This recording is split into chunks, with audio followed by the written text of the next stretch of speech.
Nas últimas teleaulas desse módulo de higiene e segurança no trabalho, a gente deu o maior destaque para a prevenção dos acidentes. Mas e se um acidente acontecer ali, com a gente, ou com um colega nosso, bem do nosso lado, o que é que a gente faz? Para você não ficar sem saber o que fazer numa hora dessas, assista a nossa teleaula de hoje. Ela é a última de higiene e segurança no trabalho. Você vai aprender até onde vão os primeiros socorros. Vai aprender o que fazer numa emergência. Vamos estudar também quais são as ocorrências mais comuns em acidentes do trabalho. E vamos aprender a lidar com as consequências desses acidentes. Porque quando acontece um acidente, não basta ser solidário, ter boa vontade e ter iniciativa. Precisa mesmo saber o que fazer e como fazer. Porque você sabe, né? De boas intenções, o inferno está cheio.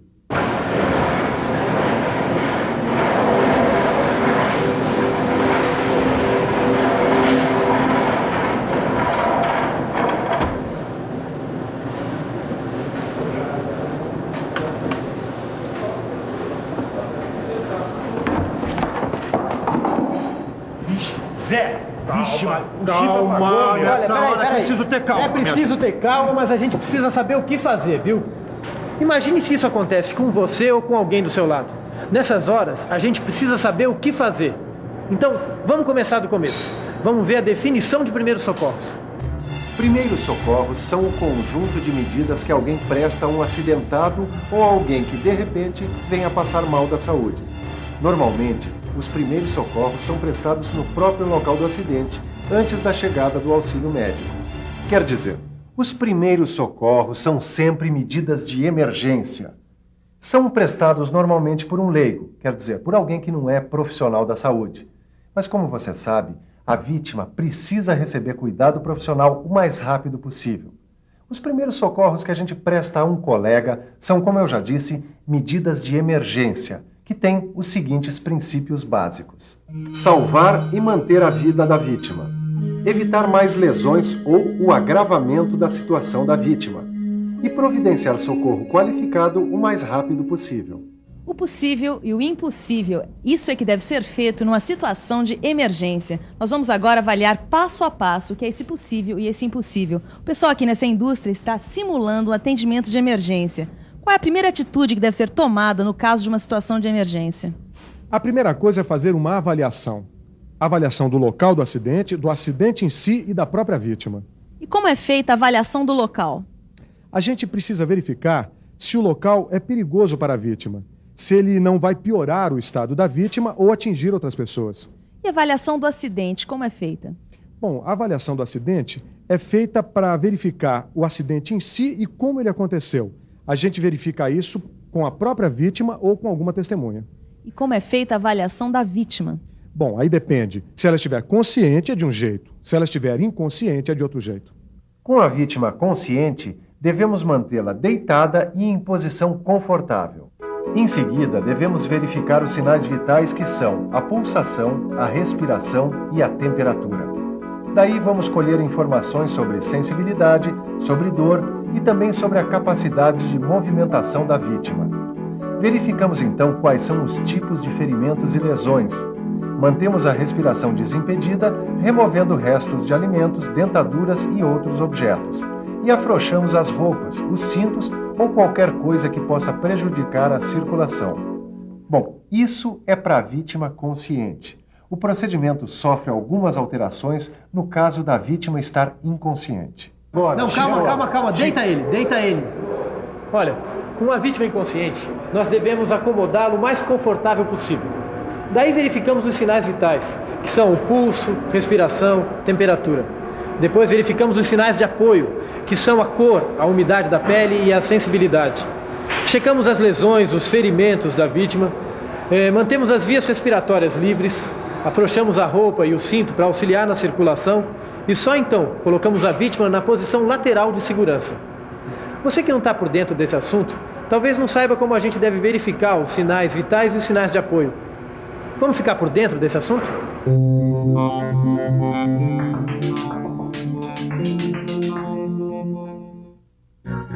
Os principais sinais de apoio e sinais vitais que a gente deve checar no acidentado são os seguintes: a pulsação, que é sentida através do tato, como você vê aí.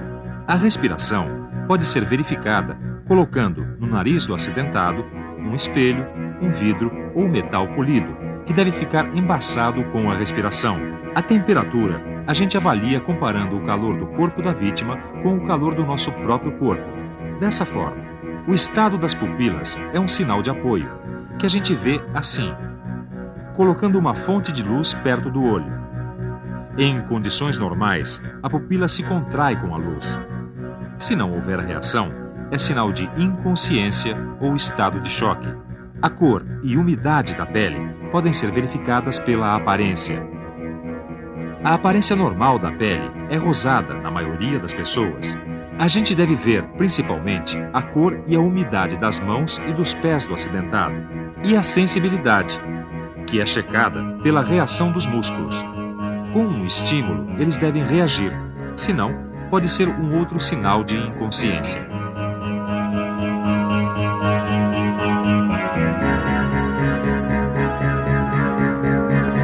Depois de avaliar esses sinais, a próxima coisa que você deve saber fazer é a triagem, quer dizer, saber escolher a prioridade.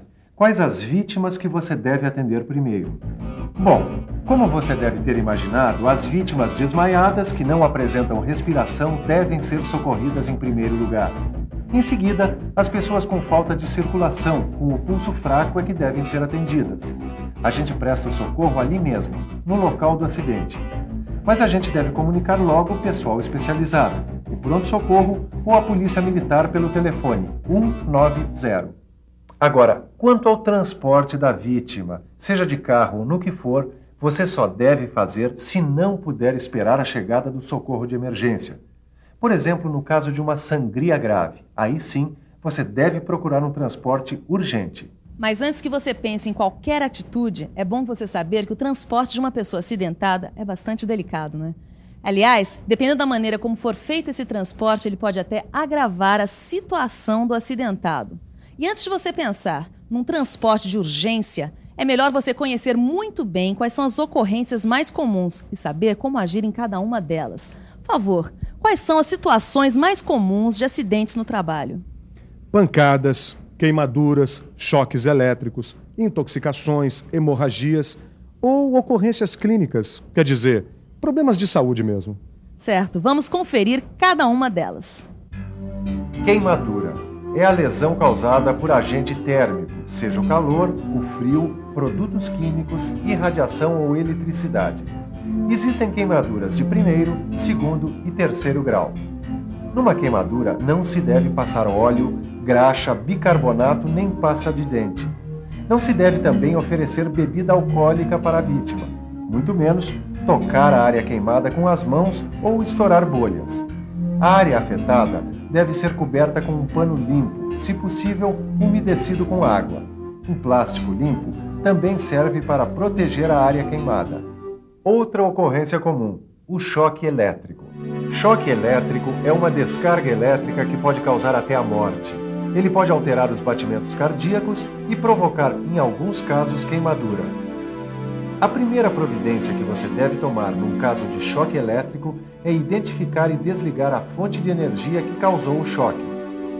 Se isso não for possível, afaste a vítima usando material isolante, como borracha ou madeira seca, por exemplo. Mais uma ocorrência comum em acidentes do trabalho, a intoxicação.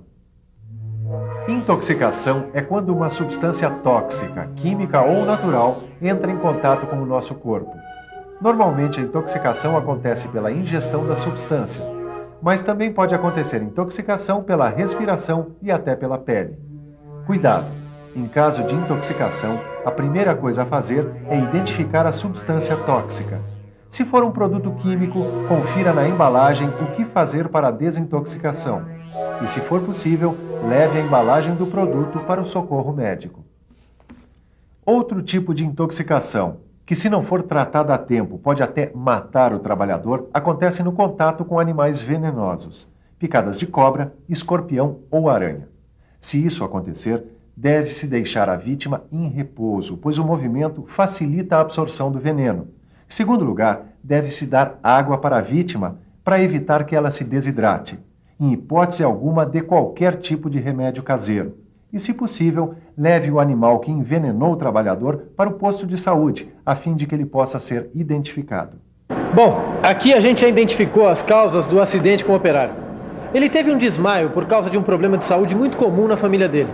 Mas as consequências do acidente poderiam ter sido outras. As consequências seriam outras se fosse um desses acidentes mais comuns, como uma pancada, uma queimadura ou um choque. Agora, no caso de uma pancada, por exemplo, pode acontecer uma fratura, que é quando um osso se quebra. E quando, por exemplo, por causa de uma pancada, um operário fratura um osso, como é que fica? A gente precisa identificar se existe uma lesão parcial ou total do osso. Se for uma lesão fechada, ela só incha. Agora, se for uma fratura exposta, ela pode romper a pele, causando um ferimento além da hemorragia. E além dessa identificação, o que vocês fazem nos primeiros socorros de uma fratura? A gente coloca a vítima numa posição confortável, evita movimentar o membro lesionado e imobiliza a fratura com muito cuidado. No caso de uma fratura exposta, a gente deve fazer ainda um curativo no local para evitar infecções. E algumas fraturas são muito graves, não são? Sim, se a fratura for na coluna, a gente deve manter a vítima em repouso absoluto e só transportar em macadura direto para o pronto-socorro ou hospital. E no caso de ferimentos, perda de sangue ou outras secreções, quais são os cuidados que o socorrista deve tomar para evitar os riscos de contaminação? Ele deve evitar o contato direto com sangue e secreções, até para a prevenção da AIDS. Evitando o contato direto com sangue e secreções, o socorrista está se protegendo e protegendo a própria vítima do acidente. Em caso de acidente, é sempre bom ter à mão uma caixa de primeiros socorros, como a que mostra no seu livro de estudo. E todos os produtos que vão estar dentro dessa caixa, eles têm que estar sempre muito bem rotulados. Os objetos pontudos têm que estar sempre protegidos e os medicamentos têm que estar dentro do prazo de validade. E dar um medicamento é sempre serviço de um médico ou de um profissional de saúde. Você tem que se informar o mais que puder sobre como socorrer um companheiro. E tem de prestar atenção na revisão de tudo que você aprendeu na nossa teleaula de hoje. E atenção, se liga aí que é hora da revisão. Na última teleaula do módulo de Higiene e Segurança no Trabalho, você teve um primeiro contato com os primeiros socorros. Viu como é que se deve agir numa situação de emergência? Quais são as ocorrências mais comuns?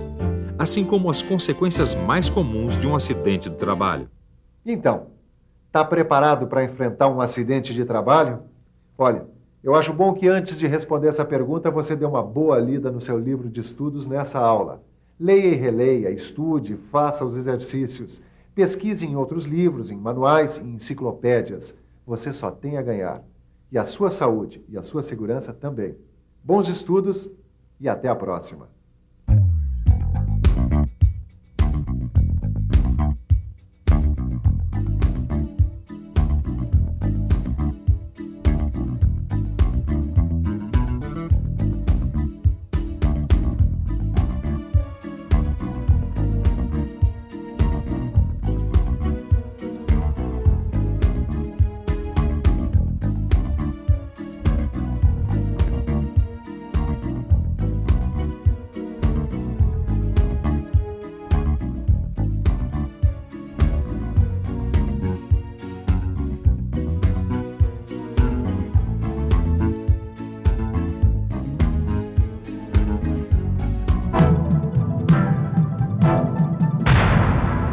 Telecurso 2000, um programa de educação do Sistema Fiesp e da Fundação Roberto Marinho.